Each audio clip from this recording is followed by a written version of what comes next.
Aloha. Hey, everybody. Cosmic Cowboy here on the Cosmic Cowboy Now channel. We are not on CNN, we are on CCN. Not just standing Cosmic Cowboy Now, but Cosmic Consciousness Now. So I'm really excited to be live streaming. I plan on streaming a lot more weekly, and we're going to be going over a lot of fun things, from crypto to how to manifest abundance in life, to celebrating the present moment, and just a lot of fun topics. Today, I'm really excited. I've got a guest who is a massive leader and wisdom keeper and guide and personality in the crypto space. And his name is Captain RG3. So stay tuned, and we're going to have the Captain RG3, coming on. And of course, for those that don't know, he is a sort of OG in the Richard Hart crypto space universe with Hex and the upcoming new cryptos Pulse Chain and Pulse X. And I'm sure he, has a long crypto history beyond that, and an amazing life history. So lots of really good things. I am just going to tell him I'm live right now, so he knows, so he can come join us. We are live. Please join us when you can. So as a new streamer, I've been in the community, or I should say in this kind of crypto hex Richard Hart community for a while now, but I plan on streaming more. And what I'd really like to add to this space is inspiration. I really feel like the universe is what we make it. That's one of my big themes. Is everything is being created moment to moment. It's been proven in physics and science and in spirituality that in general, everything is kind of empty space and moving fluid parts, and we are a part of it. So we create reality. And I'd like to create a really beautiful reality. That's the name of the game, creating abundance and health and spreading love and compassion in this world. Of course, we're all faced with challenges in life, and that's totally natural, but it's not about the challenges we face. It's like how we meet them and what we're putting into the world, what we're creating. So that's going to be kind of like the theme. I guess while we're waiting for Captain to join us, I can share a little bit about my history, because I think hopefully there'll be people in the crypto space and in this community that will be watching. I mean, I'm live right now, but one of the great things about these live streams is that they're recorded, and you can be watching this whenever. So, time is always rolling, and whenever you're watching this, hopefully you'll benefit from it. And I can tell you, so a little bit about my history is that I'd heard of crypto, I guess, a long, long time ago, but didn't really know much or investigate into it. Oh my gosh, right before I can get into anything, our special guest is here. So I just got to figure out how I can invite him in, or how I can bring him. I think I can just add him into the stream by pressing that button. There you go. Dude, I'm sorry, man. I was set up for 1 o'clock my time, but what time is it your time? 12 o'clock. Oh my gosh. Oh my, that's okay. Wait, so oh my gosh, you're a complete rock star, because I told you 1 o'clock, but I guess we're only 2 hours. I'm only 2 hours from in time now from you. It changes every like once a year. I know it's great. Well, here's a good kind of message, is that I am a chrononaut, a time traveler, and so time is very relative. And I just want to hand over a huge piece of immediate gratitude to the Captain, because in this case, I mean, if somebody got to me and said, hey, we're ready, and it's an hour before, and I absolutely would not be ready. I'd have shaving cuts on my face. The studio wouldn't have been set up. Well, I know because we are friends that he's actively training and might have been working out or doing his routine, which is one of the things I wanted to get into. But I'm just really happy to have you here, Captain. Thanks so much. I just want to share with everybody that one of, I got into the community and was watching streams. I was introduced by my dear friend, Crypto Kool-Aid. He knows a little bit about our crypto history. We both got a little bit of our butts whooped in the early 2017, 2018 era. who didn't? And we are friends. We are also burners. We are longtime members of the Burning Man community. I started a theme camp at Burning Man, Camp Mystic, in 1998, and have been loving it. It's my happy place. We'll talk about that too. I hope we can have streams where I bring on amazing Burning Man guests too. But so at some point, Crypto Kool-Aid and I connected and realized that we both were into crypto.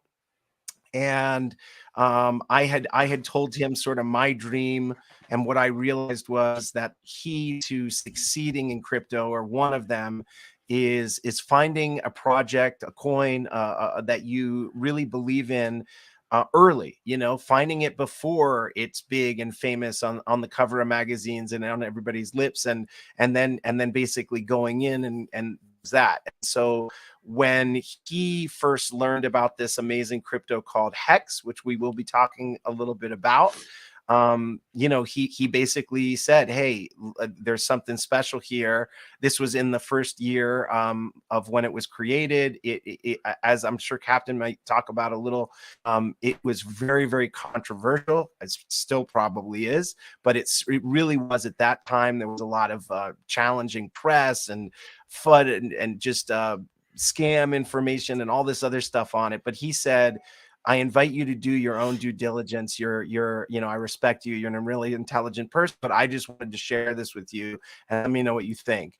And that was kind of the beginning of my investigation. And part of it was some of the early streaming, and it had a really active streaming community. And the Captain is, as the leader of Discourse Syndicate, and he can maybe tell you even more, was a part of that. And so I think one of the cool things about streaming in general is that you can meet people online. You can meet people that you're seeing on a screen, or you kind of get to know them before you know them. So I sort of, when I first in person met the Captain, felt like a affinity. I felt like, in a way, a kindred spirit. I felt like he had a really good heart, and I was really grateful because I was an actual community member that benefited from his wisdom and really also his deep commitment to this, because he streamed often and would share information and kind of even share the pitfalls and the learnings and all of it. All I can say is, if you like him on the screen or online, he's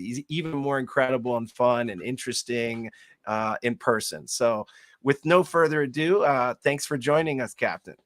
Hey, thanks for having me. And again, sorry about, I was going to change. I said, you know what? He's setting up his stream. He's actually streaming now. So I'm just going to go ahead and jump in instead of, of course. I thought my wife is always telling me, like, you can talk for hours, and I'm sure I can, but I was just starting to sort of tell a crypto story, and then I was excited to have you. This isn't going to be a long stream. It's probably just going to be this hour.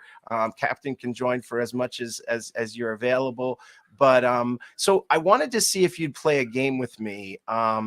I want this to be beneficial to people, and I know we're probably going to have, hopefully, a lot of hexicans and pulsekins and people that are in the know watching this. But for people that might not be in the know, I wanted to just ask a few questions and see if you could be really honest and concise and answer. Essentially, I'm going to play a pleb, and I want to just get some answers from you that I think would help. Are you open to that?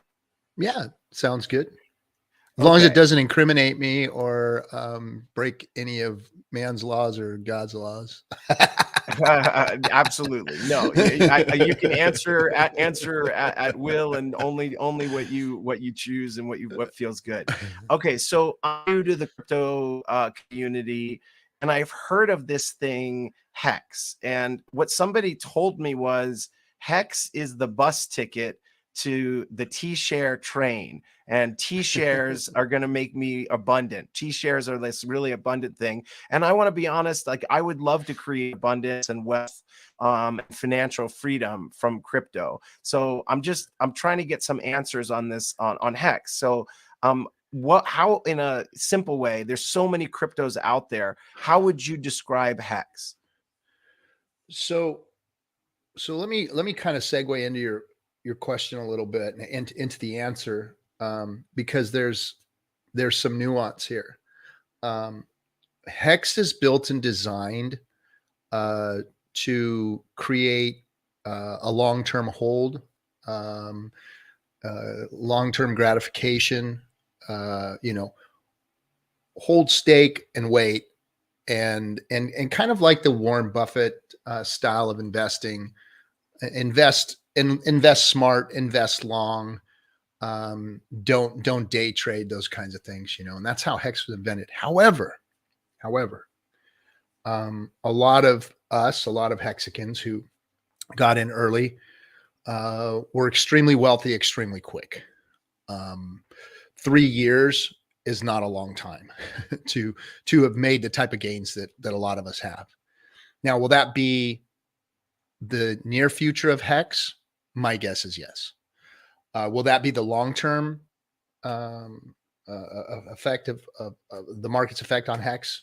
I think that it will have a cooling effect later on down the road, but there's still a lot of gains to be made, I think, in Hex as far as for what it is. So the end of the question was what now? So that I can Well, answer that. so yeah, so no, the question is, like, there's 10,000 different cryptos out there. Like What makes Hex one, unique? yeah, so it is a time lock, like based on a certificate of deposit. Yeah. But how would you describe it, sort of in a short, succinct fashion, if I don't really know what it is? Yeah, and the way we say it is it's just Bitcoin with a proof of work change. If you don't know what proof of work is, you know, Bitcoin is mined by miners. It takes a lot of computing power to do so, spread out all around the world, creates a lot of energy consumption. The Hex is a staking coin, which can be staked, and the inflation is created not through the mining, but through the stakers. So you, as a staker, not only have a secure coin like Bitcoin that can be traded back and forth immutably over the internet without banks or intermediaries, but it also has a feature where you can actually stake the coin itself. You hold on to that stake. You have custody of it, and you mint the rewards when the rewards are due. Now you make a contract with yourself. You're not making a contract with another entity. You're making a contract with yourself because your crypto Hex is has a feature that allows you to stake it for a period of time. And because of that, it creates what looks just like a Bitcoin miner would look like. You would have your stake out there, and it would be drawing the inflation of the token into your stake. So just think of it as a Bitcoin and a Bitcoin miner mixed in one. That's what you are with Hex.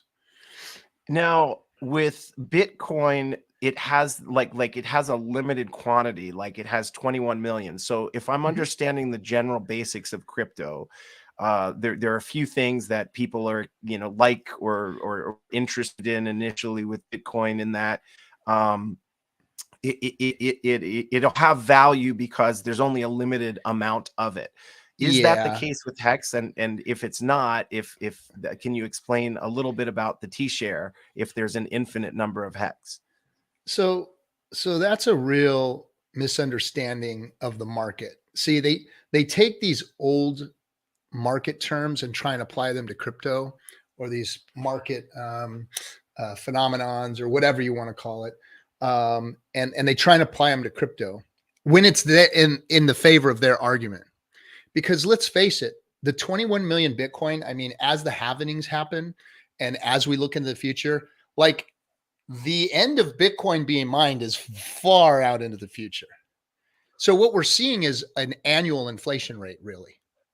And that inflation rate is at a certain point. I couldn't tell you exactly what Bitcoin's inflation rate is, but the last time I was told and talked to somebody about it, it's higher than Hex. So the Hex 3.69% inflation rate is actually lower than Bitcoin. And from what I understand, it's going to take like 100 years for all the Bitcoin to be mined with all the halvenings and everything by the time it all gets, going. So 100 years of Hex or 100 years of Bitcoin, you're going to have lower inflation on Hex than Bitcoin. So that is a misstatement when people think that is actually going to create value. There being some finite amount of it, I don't see it. What does create value in Hex? So the T-share that you mentioned earlier, that's the value in Hex, because the T-share is what mints the inflation. So we've already seen that it doesn't really matter how much dollars, Bitcoin, scarcity really doesn't have anything to do with this. What it has to do with is product fit, market utility. What does it do? Now, in order to get Bitcoin to do what Hex does, you have to buy mining equipment. You have to join a mining pool. It takes a lot of energy. You have to pay bills on all that. By the time you get your miners, somebody else has already used it and taken the value out of that miner. I mean, it's a sham, is what it is. Now, only the big mining pools are the ones that are really kind of making a buck. But we see them shutting down every time, Bitcoin dips. So the whole misnomer that scarcity is something out there is the scarcity is in the T-share. And the T-share isn't necessarily scarce, but the price of it today is. Because when you buy a T-share, the magic of Hex is in the T-share. But what's the real magic? The real magic, as far as the individual investor is concerned, because I think that there's two real big factors of why Hex is so important. But the first factor is that when you're staking your Hex, those T-shares that you bought were that price that day.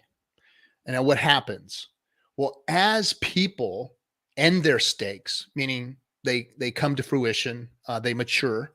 When they end those stakes, that staker gets paid out in Hex. So the T-share, which was once Hex, so Hex burns and turns into a T-share. That T-share sits out at its given time and place.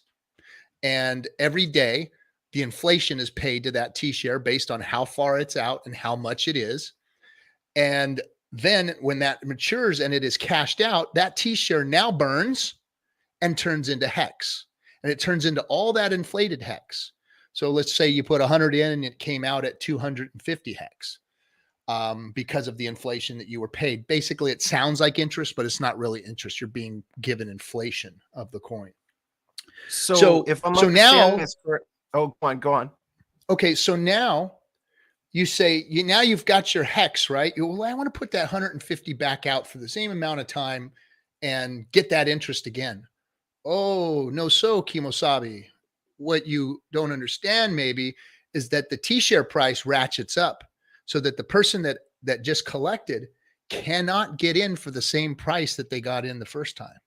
So the T-share gets more expensive for them, and it gets more expensive for everybody. So every time somebody ROIs bigger than anybody else's ROI'd, then the T-share price ratchets up. And it's been continuously ratcheting up. I mean, we were buying T-shares in the early days for like 40, 50, 60 cents, right? And now it's T-shares, over 500. Yeah, and they've gone up, and when we were at all-time highs, they were like $2,500 per T-share. Wow. So yeah. So of course a T-share is paid in Hex. So when you take it in dollar terms, obviously the value of the Hex is taken into consideration. But the price is always going up on the T-share in the amount of Hex that it costs. So that's where the scarcity is in the T-share. So that's where the value of scarcity comes from. Is it's not necessarily the T-share itself that's scarce, it's the price of the T-share that's scarce. Price of the T-share is always going up. So getting a hold of those things and having them as little miners is very valuable. So that's where the value in Hex is in the T-share.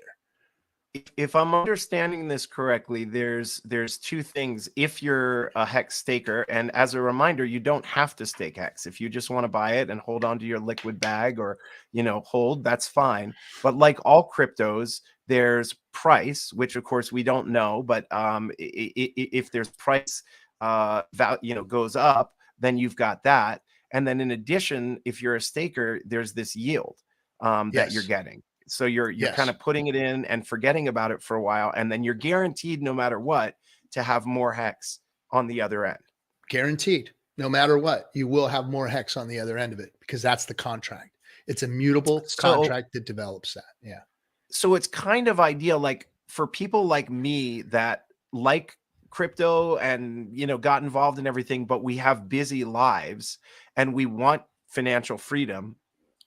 This is a really great structure in that you can buy, you can stake, and then you can go and live your life and kind of forget about it for a while, depending on how long you stake, and then collect that yield at the end. And if there's price appreciation, it's even better. And so now there's one other thing I wanted to ask you. I hear now is actually a really good time to kind of investigate this for yourself. No financial advice here, by the way. And when I started the stream, I forgot to say, if you like this and you want more inspirational, motivational, fun, entertaining content, like and subscribe, because we're going to have a lot more stuff coming up. But what I was going to say is, I hear this is a really good time because there's this new chain coming out where if you own Hex, you can it'll be on 2 chains. Can you share a little bit about that? Yeah. So obviously what we're talking about is, Richard Hart's new blockchain, which will be Pulse. And we don't know when it's coming out. We don't know how successful it's going to be yet, because we haven't really seen it. We know that the last testnet, or the V3 testnet, may not be the last testnet, but the V3 testnet, which usually in these terms are the last, but is out running, doing well, minting blocks, blah blah blah, doing all that stuff, rotating the validators and all that. So everything seems to be working smooth. So we may see that soon. But what that was built for was to save us Hexicans from the fees that Vitalik's Ethereum was charging all of us to unstake. I don't know if people know how Ethereum works. But what Ethereum does, the Ethereum blockchain does, is as you do a transaction, it's not just a transaction. If you go to unstake your Hex, that's not just a transaction charge. There's mathematics that have to be done. So the contract has to, give the data. Here's the dates. Here's the stake. Here's how much. Boom, boom, boom. Calculate all of this man's Hex and how much he's supposed to have. And boom, then so all these calculations that are done cost Ethereum to do. So it's not just a simple transaction. There's multiple mathematics that have to take place in there. So because and I think they call that the S load in Ethereum. I could be wrong or misstating it, but this S load prices happened to go up like a year ago. Vitalik raised the S load prices on things.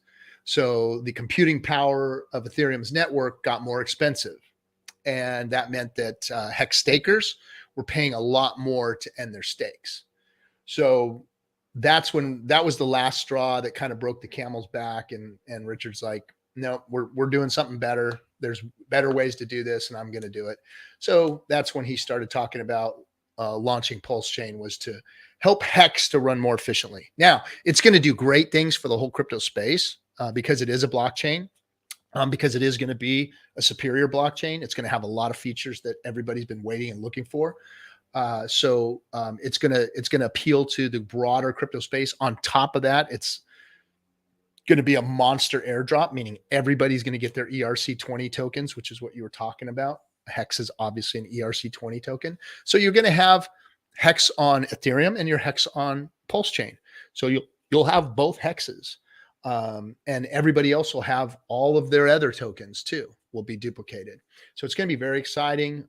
It's going to help Hex in the long term and in the future to run more efficiently, to run better.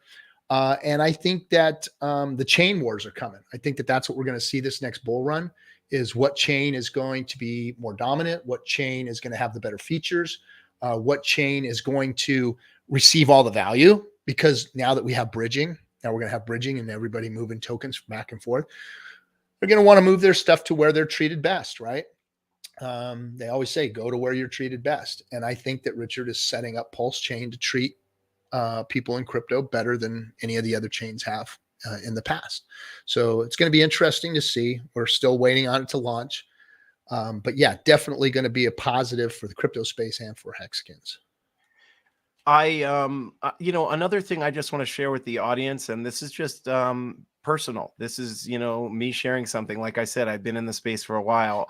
One of the things that I truly, truly feel is that, again, there's different aspects to the game. There's different aspects to this arena. And I understand and I'm totally on board. Like I said, I'm all about abundance. I'm all about financial freedom. That's why I gravitate to these particular products and projects. But there's also another component that is often overlooked or not really considered. And to me, it's enormous. And that is the community. Like I said, I found when I was just researching this project, there was a community. There were people involved, and they were streaming and they were talking and they were sharing. And since I've gotten involved, I've got so many friends, like personal, outside of even talking about crypto at all, just people that are fun, great, wonderful people. And Hex is unique in that. I mean, maybe not unique, like there's other conventions and gatherings, but there's a ton of them in this community. And I'm just curious if you can talk a little bit about that, share a little bit about that, about the community and how you found that. And if you agree with me that when somebody says to me, oh, there's 10,000 different cryptos, which one should I be involved with? To me, it's a big, valuable thing to be with people that you like and that you respect and that are kind of in it for the right reasons, and that you can grow and mature and learn and evolve and succeed with. That's a big part of this. So I'm just wanted to see if you can comment on that. Yeah, I'll go a couple steps deeper. So when I got into the crypto space, back in, it was before Bitcoin, I was actually introduced to cryptography through gaming. And then I watched Bitcoin come out. He's a real OG if it's pre-Bitcoin. Yeah. Well, guys like Brock Pierce were selling in-game cryptocurrencies back then, and I had a gaming platform, and they were trying to get us to use their cryptocurrencies to, function inside of our social media platforms and whatnot. And we were so busy at the time, we were doing so many things that it just wasn't it was like, oh, that sounds cool, but nah, I don't need it right now. Let them put that stuff in World of Warcraft and people can buy skins and crap and all of that. So we didn't think much of it. But when I got in, I understood that, when I read the Satoshi white paper, when I finally really got into crypto, like what is crypto? And it really is a voice of the people. It's like it's pirating. It's the voice of the people. It's power to the people. It's all those things that I always grew up with a fire in my belly, and always wanted to, help the working class guy and make things easier for us versus watching all the rich folks always get their share, and then make us all fight for scraps down here, beat each other up. So it resonated with me. And the more and more I looked into it, and also at the time, I was an avid network marketer. off on the side gig in order to make ends meet here so that mama could put, she didn't have just a dime to put where $1 was supposed to go every month. I would do things on the side. Well, I got involved in network marketing and I took to it like a duck to water. The thing I liked about it was the community aspect of it, was that I was creating communities, and I'd go to Canada and I'd go to Thailand and I'd go to all these different communities. We had the Filipino community. We had people in LA. We had people in the Inland Empire in California.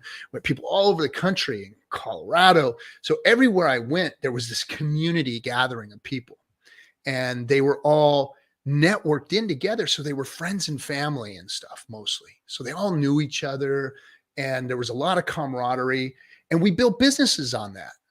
And I was amazed by it. And I was, and unfortunately, a lot of the companies that I was with failed me. I didn't fail those companies. I did really well. But either they would sell the company or they'd screw up a product offering and then they'd go belly up, or there was always something that kind of like got thrown in the mix on the company side that screwed it up. So I was very frustrated with it, but I cut my teeth in community development there in network marketing over that decade. And what I understood about crypto is that because it's immutable, because it's for the people, that word of mouth and friends and family and networking and all of that was going to be the only real way to grow this thing organically versus trying to advertise it and do all of these things, which really don't work. The things that work are like me and you, right? So I get up in the morning and I see an ad on the counter that came in through the mail, and it's go to Domino's Pizza and get 2 pizzas for $10 or whatever, okay, whatever. Saw that. I'm driving down the road. It's on the billboard.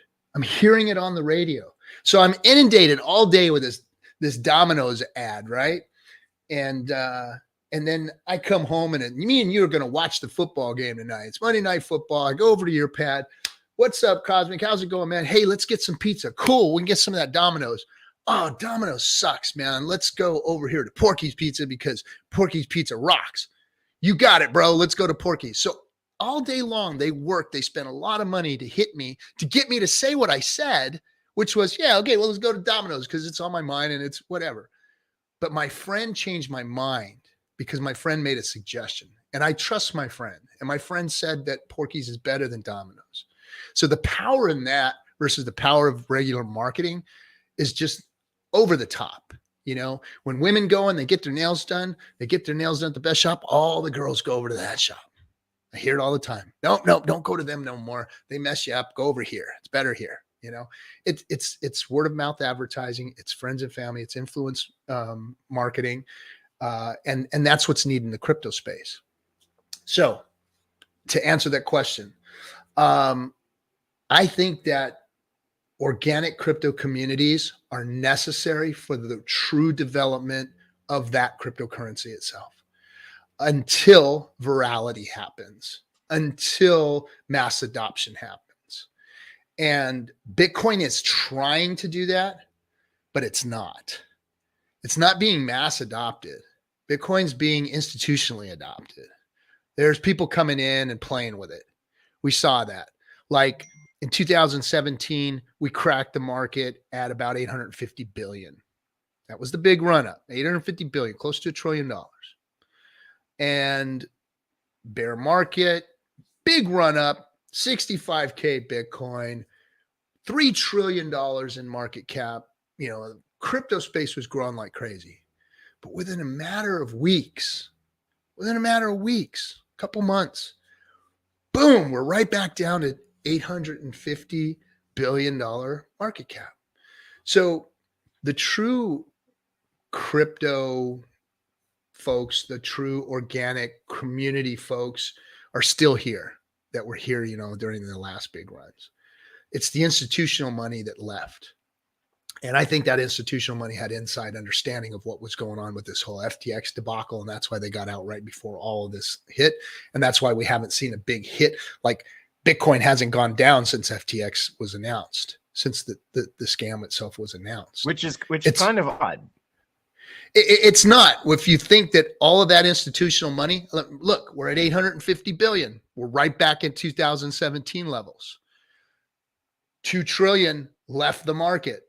And it's not 2 trillion in real, tangible money. It's value. The whole market devalued because of all the exit liquidity going away.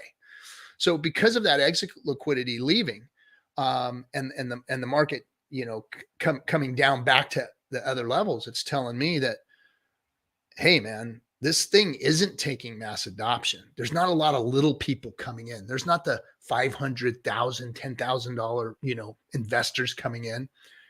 We're seeing big investors leave. Why? Because this is their plaything now. They figured out how to make it a toy, and they did that in 17, and they're doing it now at bigger levels, and they're going to do it again. But I think that they're going to be a lot more cautious with the centralized aspects of the space. I think the DeFi is going to get the serious look this next bull run. I think that's where the money's going. This is awesome, and we're getting some really good stuff. And I want the stream in general. I'm going to cover different material, so I just wanted to give a little bit of an overview. Hopefully, there are viewers, like I said, that are new that will gain some insight and do some of their own due diligence and check out Hex, which we love. By the way, we say Hexicans, just a fun phrase people that are in the community or in the project use for the community. And but I wanted to ask some personal questions just to get, for the audience and in myself to get to know you a little bit more. So I wanted to ask a few things that maybe you haven't been asked on other streams. Maybe you have, because you've been doing it for a while. But can you share with us one of your favorite childhood memories? One of my favorite childhood memories. Gosh. So much of who we are is kind of formed and from the good old days, and so I'm just curious if anything jumps out. Well, as a young child, getting my first surfboard and getting into the water for the first time was like one of the most exciting. Like, I watched my dad wax his board, and we'd put it up on we had a Volkswagen bus, and he'd put it up on the bus, and we'd haul down the beach. And as kids, we had our boogie boards back then, and they weren't much of a boogie board back then. The first ones that came out, and I wanted to surf so bad, but I was a little guy, I was, 6, 7 years old, finally getting there. Well, we were driving home one day and on the weekend, and we passed this neighbor that had a garage sale, and there was a surfboard sitting out there, and Dad stopped. He goes, "Go out there and look at that thing." And I ran out there, and it was this big, ugly green and white surfboard, a single fin, and it had a picture, and I couldn't tell you what the album is. It was a picture of Mick Jagger with the big airplane flying behind him. So whatever album cover that was, that it was Mick Jagger's big ugly face on this surfboard, and I didn't even see that. I didn't care. It was like, that was a surfboard. I think it was like, $10 or $5 or something. And I picked it up, and I looked at my dad, and he just shook his head and said, "Bring it over here." And I ran home with it. It was just down the street, and ran home with it, and he bought the board for me. And that was, and I couldn't wait, and then we finally got out there, and I paddled around and got beat up by the surf that next day. And yeah, man, that was probably about it for me, because it introduced me to that world of surfing, because my dad he was an old balsa wood surfboard, Velzy Jacobs and, and all that, and Dewey Weber and all of those old boards, that's what my dad had. And so I was the next generation of it. And I was about 7, 8 years old, I think, when I started. But yeah, that was about my fondest memory. Oh, that's very cool. And are you still surfing these days? Oh yeah. Yeah. You once I don't surf like I used to. you know, when I was a younger man. You know, the back and the legs and all that don't move as well anymore, and my boards are getting longer and thicker. Um, but yeah, man, I still tear it up. I still get out there and do it, and I love it, man. I love being in the water.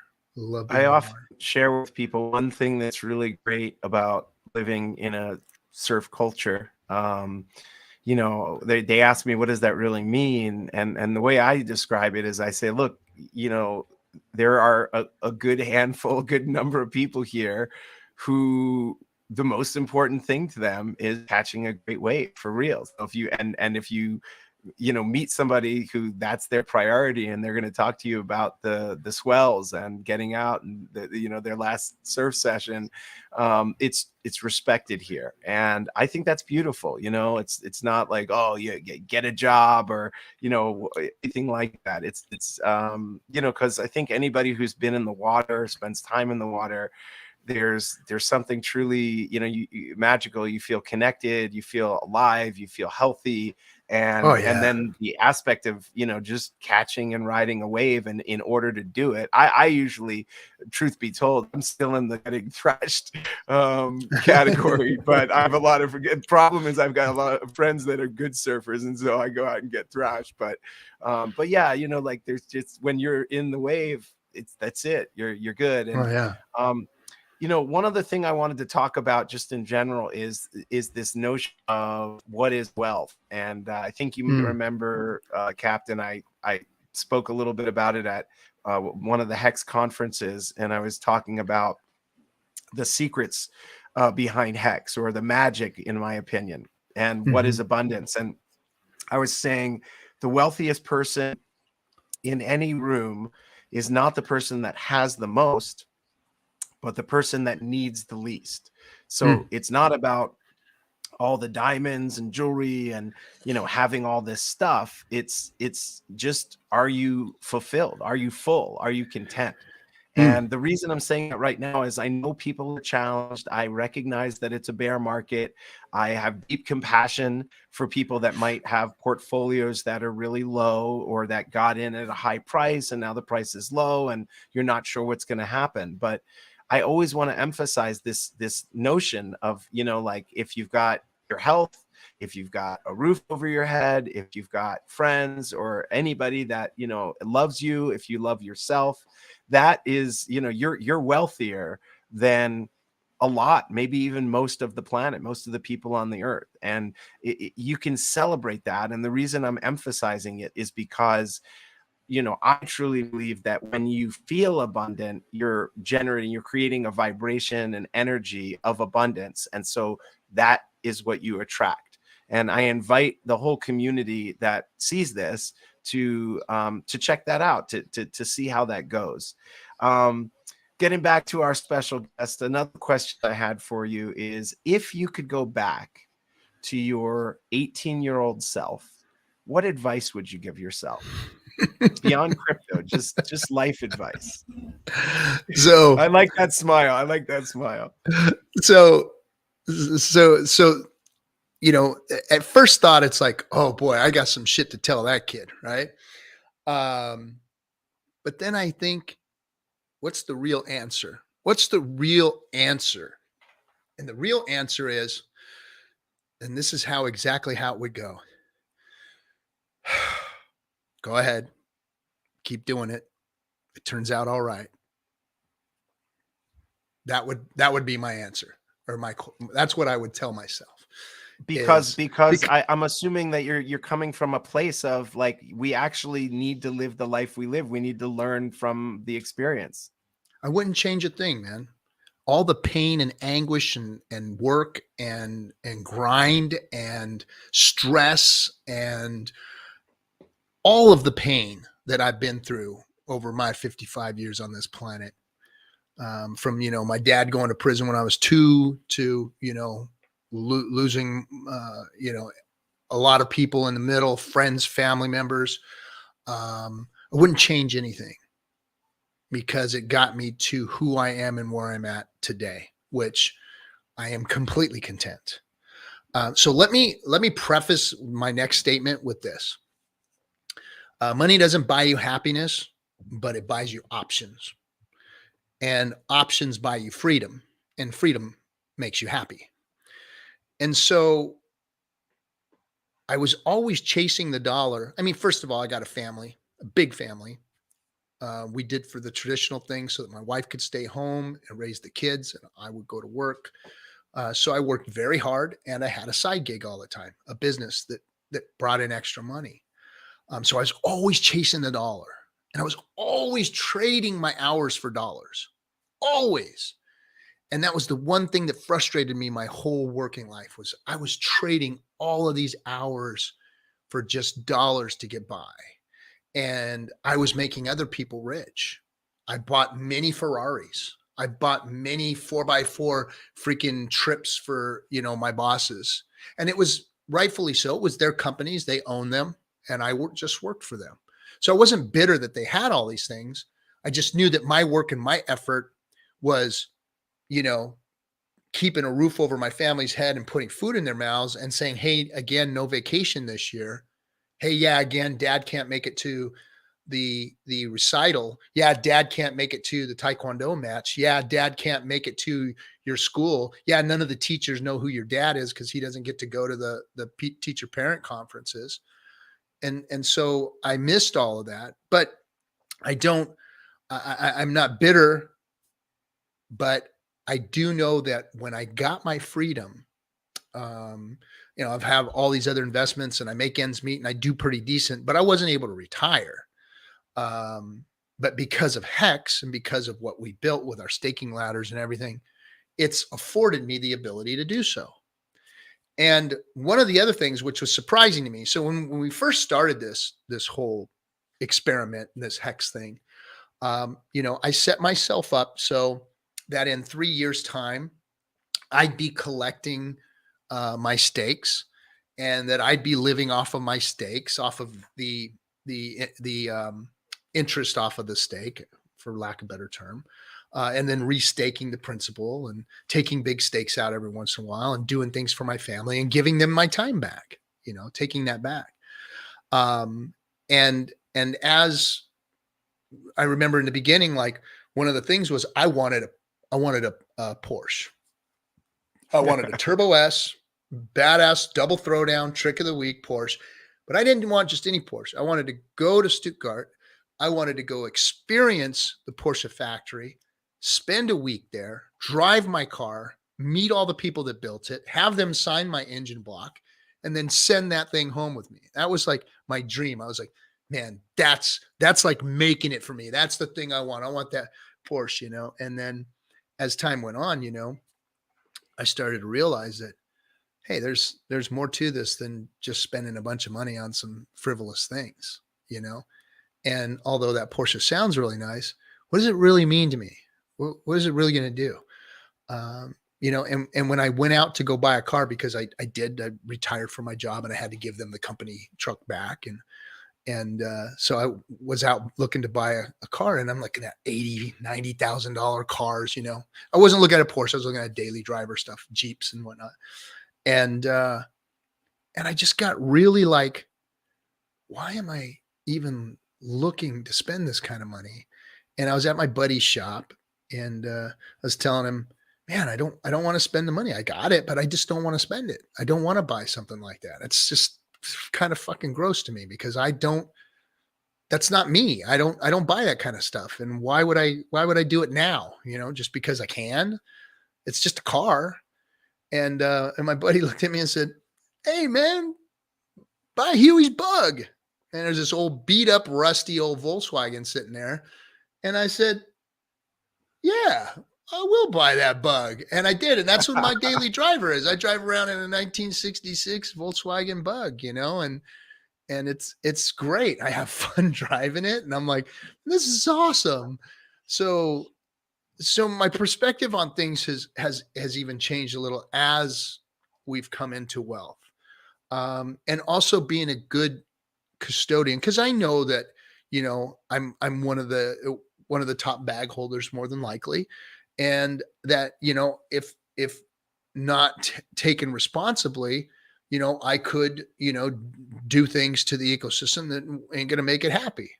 So limit ordering out, taking only what you need, those kinds of things. I think, this community should be talking about as a community, responsibly leaving the market, responsibly exiting some of your positions. We Because rise dumping doesn't and we help. succeed. We rise and we succeed together. That's what a Exactly. community, that's what a real community does. We're not the rest of crypto where, No. take your profits and run and nobody knows. And, I mean, I guess the reason I think it's beautiful what you're sharing is because it's possible and we should be talking about it. If you're a holder and you've got, there are ways that you can take your profits without damaging everybody else. And if everybody honors that, we rise and we succeed and we prosper together. Yeah. And then you've got to look at, and not a lot of people set themselves up for success.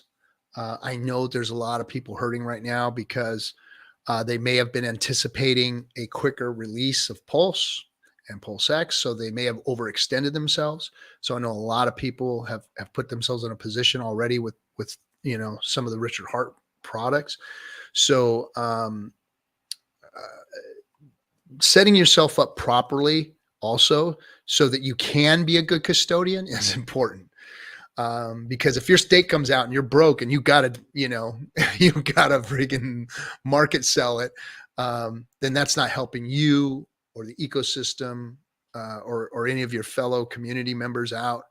It's actually just harming, doing more harm than good. So sitting back and thinking and having a long-term strategy, and gradually, exiting your positions out, and watching the times when you do so, is important. I mean, and doing it when you're in a 80 to 90, 95% dip is not good, is not proper planning. You don't want to be the one selling right now. Right now is the time to buy. And again, like you said, could we go down another, 50% from here? Of course we can. We can. It's possible. And in fact, some people say it's inevitable. They're still thinking that Bitcoin's going to crash and it's going to bring everything down with it also. So is it possible? Yes. Probable? Probably not. But we could see, if you're a person that's looking to buy, 90% dip is probably where you want to be purchasing at. So we are pretty close to the bottom. Well, and based on what you said before, the way you answered the question, and you said, you wouldn't have some big miraculous life-changing advice for your 18-year-old self, as you recognize it all leads to this, and that it's been the grit and the challenges that have formed you and made you who you are in this Yes. moment, and that you're proud and happy to be who you are. So in that sense, there is something to be cherished in this moment. There is something to be appreciated in a bear market. This is what shapes us. This is what defines us. This is what will make us stronger and capable of handling far bigger problems in the future.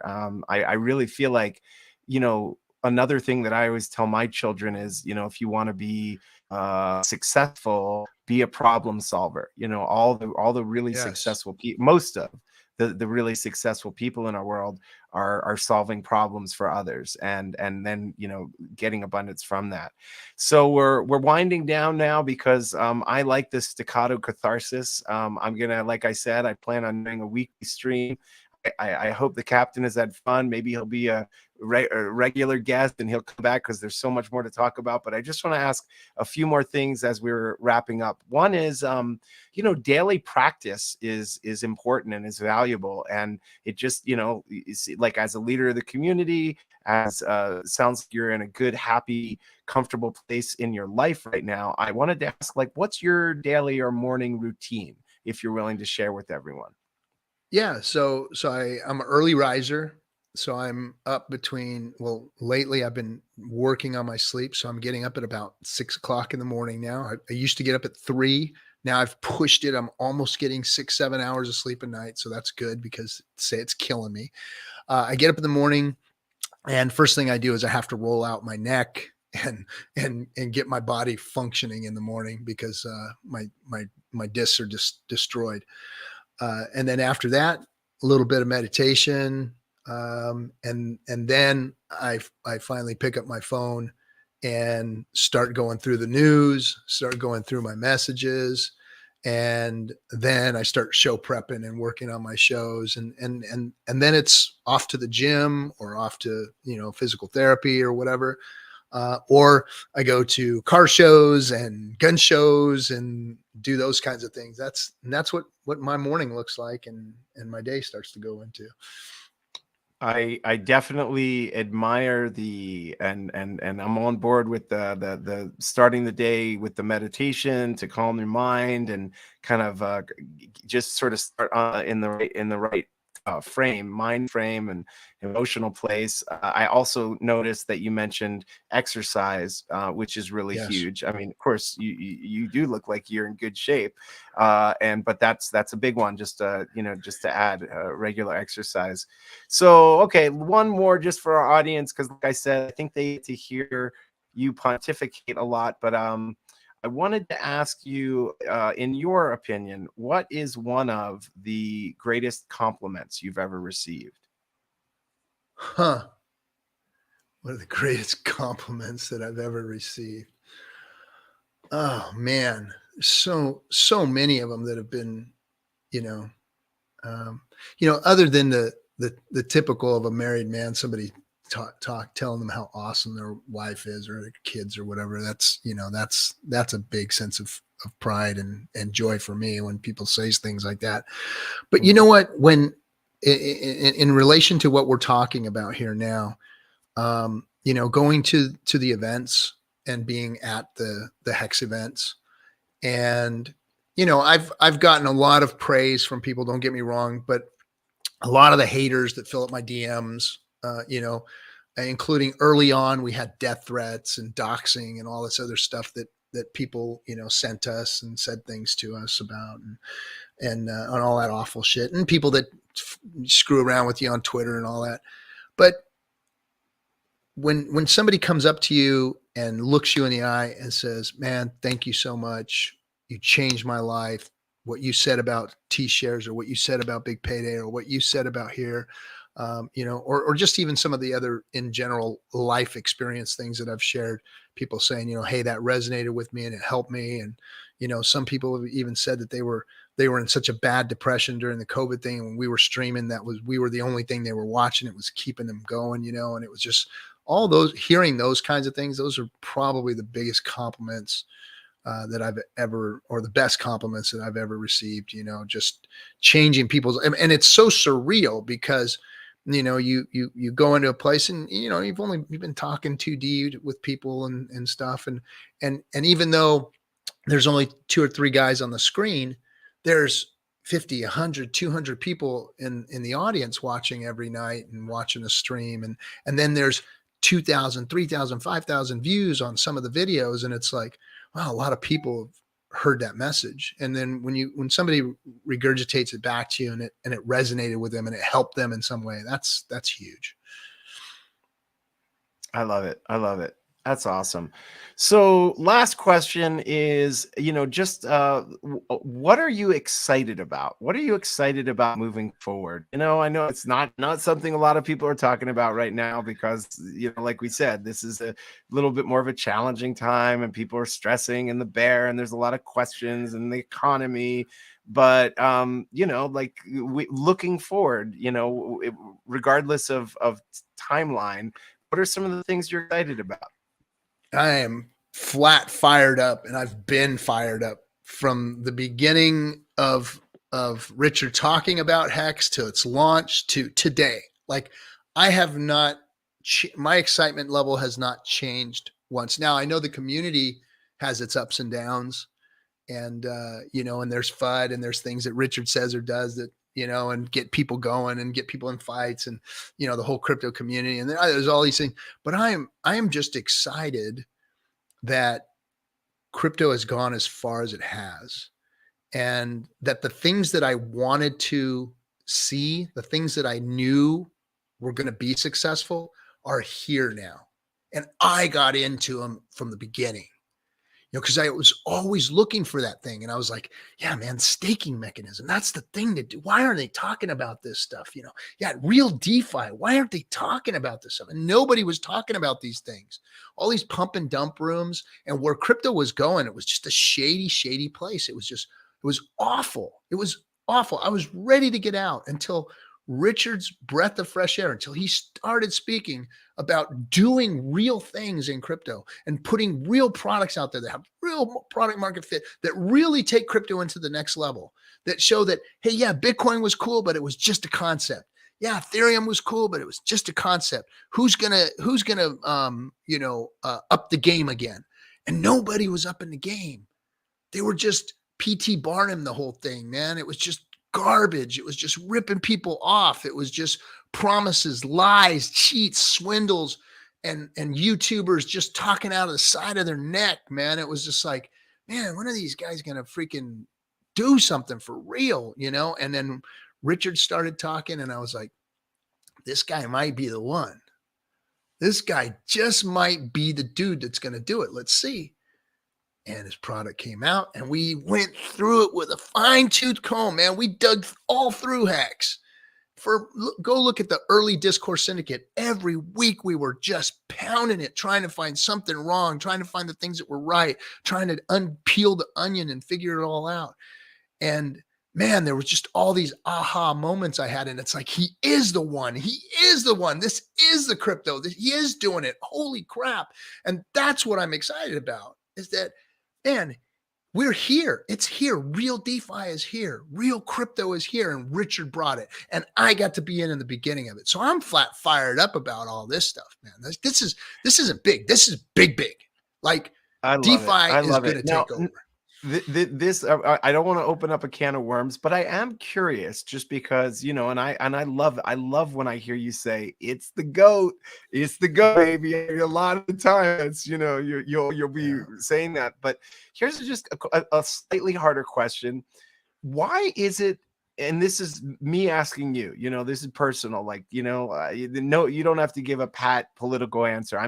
Why do you think it is that we're, I don't know what you want to call it, that we're like an obscure slice of the community, that there's not more people, that there's indicators in terms of how it could go viral and things like that. I'm just curious if you're in the opinion of, Richard is a controversial figure, some people, and that has a lot to do with it, or that, I don't know. I'm curious. Like, Hex would still be, I feel like, people have heard of it, but it's not as mainstream as many other cryptos. And of course, we're still really young. But what's your take on that? I'm really curious. So there's a few things going on here in the crypto space.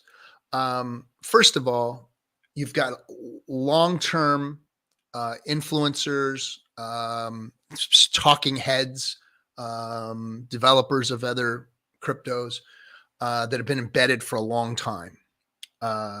So they're 100% rooted into their own projects.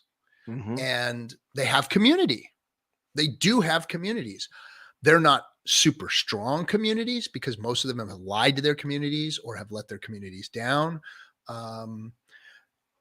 But they're still supporting it. So you've got all of these people that are just diehard maximalists, Bitcoiners, Ethereum, Cardano, you name it. They all are there supporting their systems, right? However, they were right not to trust Hex and Richard Hart, because 99.9% of the stuff out there, other than the few promises or concept creators, are all fake. They're all bullshit. They've all lied and swindled everybody out of their money, and they were all right to be as maximal. So that's their safe place. So I think that's one reason. So what did they do? Shut this thing up. Shut Hex up. Shut that community up. They're getting too loud. It looks too good. And I know they're not stupid. They've looked at the crypto. They've looked at the code. Hold on. This is really exciting. In this time zone, we just crossed into 11:11. So this is a magic moment, and I just want to invite everybody watching, wherever you are, whatever time it is in the future, in the past, it is always the present. So I invite everybody to just join us for this moment, and whatever you want to manifest in the world, however you want the world to be, if you want the world to be peaceful, if you want the world to be filled with excitement, if you want this to be a bull market and not a bear market, if you want to create a new relationship, whatever it is, I want you to just for a few seconds focus on it. Close your eyes, focus on it right now, call it in. Okay, there we go. That's our 11-11 moment. Sorry to interrupt you, Captain. Keep going. That's all right. Now I forgot where I was. Senior moment. So where was I? Oh, I was talking about the space and why we don't see a bigger community and why we haven't seen as much adoption. Well, it was all that. It was us. Because I think that the crypto misfits, the people that believed in the real concepts of crypto, realized that those other cryptos didn't have it, realized that all the 99% of them out there didn't have it. And then we're looking. I think we were all looking. We were looking for that right crypto. We were looking for that right person to put this thing together. And Richard started resonating with all of us.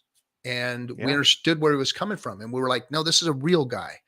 And even though he could be harsh and brash and a little rough on the exterior, maybe even a little kooky or freaky to some people, you knew that he was spitting truth. And you knew, me being from the streets, I just knew that there was a sincerity about this guy.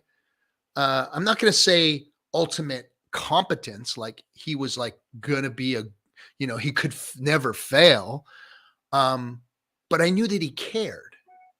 And I knew that he wanted to change things. And I knew that he wanted to do things differently. And he was going about it in a moving forward, very confident manner. And I was like, that guy, we gotta follow this guy. That's where it's at. And so I think that's where all of us came from, is we all wanted more and we heard him. And then we saw his product. And when Hex came out, we were like, it's a no-brainer. That was it. Dude did it. Dude really did it, And do you see it as a timeline where everybody will eventually, not everybody, but a lot more people are going to eventually jump on the bandwagon? Oh, most definitely. Most definitely. Yeah. I mean, Hex is the crypto that fixes all of crypto. And what we'll see is we're going to see people T-shares are going to get so scarce. Hex is going to get so scarce because nowhere on the planet can you, when the price stabilizes out, and nowhere on the planet can you get these kind of gains. Nowhere on the planet are you going to multiply any asset, not just dollars or whatever, any asset, Pokemon cards, I don't care what it is, cars, whatever. You're not going to multiply assets like Hex multiplies its asset. So putting value into this system and using it as a generator of wealth is going to be all the rage. People are going to be all over it like a fat kid on a cupcake. And you're going to have people waiting in line for your Hex to come out, for your stake to come out, because there will be no Hex. By the time the Hex Investment Trust and Hedron and everything else gets done locking up Hex, and 15-year stakes are like the norm because you have HSIs and people, are going to make more of that type of product. I guarantee you the T-share is going to be utilized in the DeFi space to make much better products than are out now. And because of that, you're going to get a mass amount of people wanting to come in. I said, imagine, okay, insurance companies have to go out and find yield. They have to get like 2 to 3%, like every year. That's like, they're going for that like hard. Like that's their goal, is to get 2 to 3% type of yield. Of course they want more, but if they can get that, they survive, right? And imagine when insurance companies or people that are trying to find yield discover something like Hex that automatically is probably never going to go below 18 to 20 something % return. because the OA and all of these extra locking mechanisms that hold hex and put it away aren't going to be able to create um, a delusion of the staking pool, because you'll never get to a certain level. The OA, everybody complains about the originating address, the OA, but the OA is actually the thing that creates the value of that t-shirt, that creates that high yield generation. I mean, you're just never going to see it anywhere else. It's a brilliant product.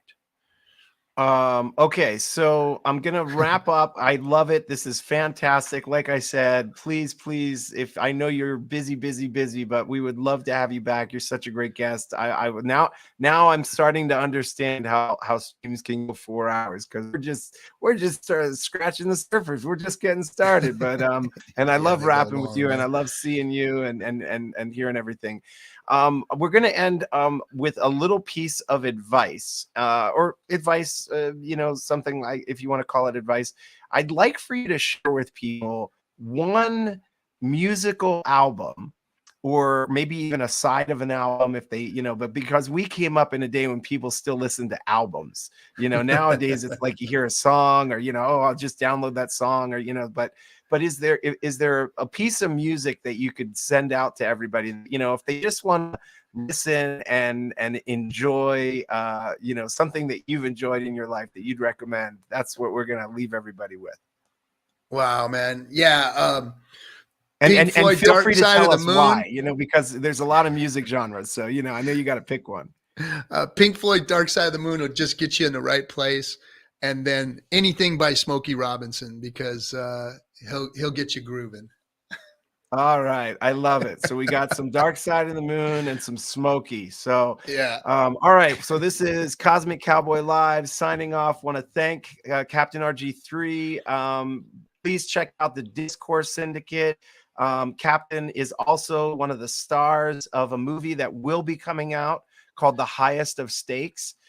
So keep an eye out for that. Also, just want to give you a shot. Is there anything else you want to kind of plug, or people can check out or find you? That's it, man. Stake long and stake hard, guys. Awesome. All right. Aloha, everybody. Until the next stream. See ya. See ya.